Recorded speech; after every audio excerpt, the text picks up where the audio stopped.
వచ్చావు. ఈ మాట నువ్వు అన్నప్పుడు నిజంగా నేను నీకు తెలుసో తెలియదో తెలుసుకుని ఉన్నవాళ్ళు కొందరున్నారు.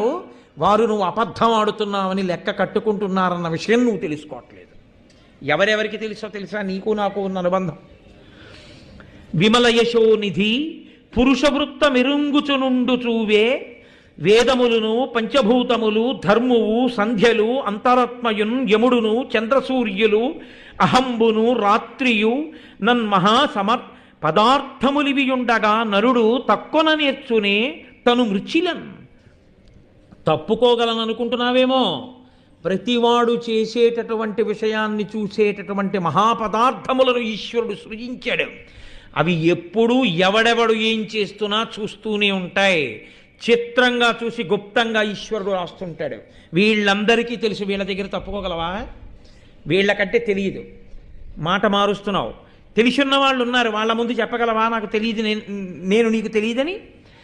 వాళ్ళు వేదములు, వేదానికి తెలుసు నువ్వేం చెప్పావో నాకు. పంచభూతములకు తెలుసు, ధర్మానికి తెలుసు, సంధ్యలకి తెలుసు, అంతరాత్మకి తెలుసు, యముడికి తెలుసు, చంద్రసూర్యులకి తెలుసు, పగలికి తెలుసు, రాత్రికి తెలుసు.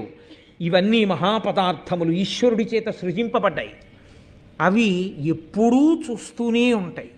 వాటికి తెలియదా?